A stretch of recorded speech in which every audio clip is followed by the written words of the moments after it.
தைரியத்தோடு தான் நான் பேசுவேன். குறிப்பாக ஒரு சிங்கிள் மதர், சிங்கிள் ஃபாதர் இந்த மாதிரி பிள்ளைகளை வளர்க்கும் பொழுது அந்த பிள்ளைகளோட ரிலேஷன்ஷிப் அப்படிங்கிறத ஒரு எல்லைகள் கரெக்டாக புரிந்து கொண்டு வளர்க்க வேண்டும். இப்போ முக்கால்வாசி நம்ம கலாச்சாரத்தில் தனியாக விடப்பட்ட அம்மாக்கள், தனியாக ஒரு டிவோர்ஸோ இல்லை சிறு வயதிலேயே கணவனை இழந்தோ பிள்ளைகளை வளர்க்கும் பொழுது அவங்க என்ன பண்ணிடுறாங்கன்னா, குழந்தைகளில் ஒரு குழந்தையோடு அவங்க ரொம்ப அட்டாச் ஆகிடுவாங்க. அட்டாச் ஆகிட்டு கிட்டத்தட்ட அவங்க இந்த வேர்டு பார்ட்னர்ன்ற வேர்டை நீங்கள் பார்ட்னர்ன்ற அர்த்தத்தில் எடுத்துக்கக்கூடாது.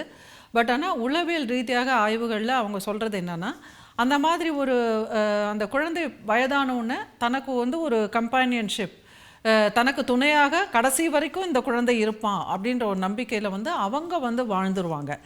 ஆனால் காலத்தில் ஏதோ ஒரு கட்டத்தில் அந்த குழந்தை, அப்படி வளர்க்கப்பட்ட குழந்தை கடைசி வரைக்கும் துணையாகவே வளரணும்னு அந்த குழந்தைக்கும் தோணிடும்.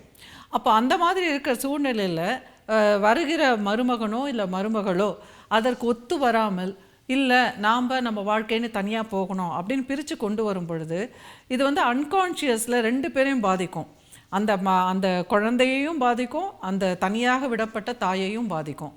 ஸோ இது ஒரு சீரியஸான ப்ராப்ளம். இதுக்கு என்ன தீர்வு அப்படின்னு பார்த்தீங்கன்னா, ஏன்னா நிறைய பார்த்துருக்கேன் அந்த மாதிரி போன பிள்ளைகள் அடிக்ஷனுக்கு போகிறது, திடீர்னு என்னென்னவோ கோளாறாகி பண்பியல் தொகுப்பு கோளாறு வருது, மனநோய்க்கு ஆளாகிறது, இந்த மாதிரிலாம் நான் பார்த்துருக்கேன். மன அழுத்தத்துக்கு ஆளாகிறது இதெல்லாம். ஸோ இதற்கு அவ்வளோ ஈஸியாக தீர்வு கண்டுபிடிக்க முடியாது. ஆனால் கவுன்சிலிங்க்கு போகும்பொழுது அந்த தாய், அந்த பிள்ளை, அவங்களோட ஸ்பவுஸ், அவங்க 3 பேருமே தனித்தனியாக ஒரு கவுன்சிலிங், ஒன்றா சேர்ந்து ஒரு கவுன்சிலிங் அப்படி எடுத்துக்கும் போது தான் அதற்கான தீர்வு கொண்டு வர முடியும். இல்லாட்டினா இது ஒரு பெரிய சீரியஸ் ப்ராப்ளம் தான். சினிமா கூட வந்திருக்கு இந்த மாதிரிலாம்.